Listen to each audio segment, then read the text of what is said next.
Hi అండి. Lalithadevi all in one vlogs. అందరూ ఎలా ఉన్నారు? ఇది మా ఊరి సుబ్రహ్మణ్యేశ్వర స్వామి టెంపుల్ అండి. ఇది నవంబర్ 26వ తారీఖునైతే సుబ్రహ్మణ్యేశ్వరం షష్ఠి జరుగుతుంది కదండి. 25నైతే కళ్యాణం జరుగుతుంది. కళ్యాణం జరిగే ముందు పందిర్రాట అయితే వేస్తారు కదండి. ఇదిగోండి ఇదే ఈ రోజైతే పందిర్రాట అయితే వేశారు.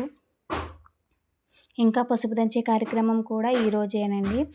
ఈ పందిరాట వేసిన దగ్గర నుంచి కూడా పందిళ్ళు వేయడం అయితే మొదలు పెడతారు. ఇప్పటి నుంచి పందిళ్ళు వేయడం మొదలు పెడితే షష్ఠి నాటికి అలా పూర్తవుతాయండి. ఇది గుడి వెనకాల కళ్యాణ మండపం అనేది ఉంటుంది.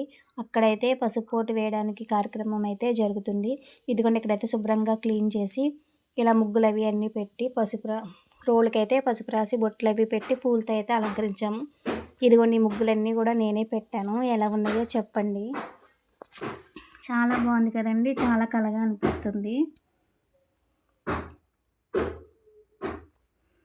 మా ఊరి షష్ఠి అయితే చాలా అంటే చాలా బాగా జరుగుతుందండి. 15 రోజుల పాటు అయితే జరుగుతుంది. ఈ సుబ్రహ్మణ్యేశ్వర స్వామి దగ్గర కోరిన కోరికలు ఏవన్నా సరే నెరవేరుతాయండి. ముఖ్యంగా సంతానం లేని వాళ్ళకైతే సంతానం కలుగుతుంది. ఇక్కడ చీర అయితే ఉంటుందండి. నాగుల చీర అని ఆ చీర కట్టుకుని స్వామివారికి 108 ప్రదక్షిణలు అయితే చేస్తారండి.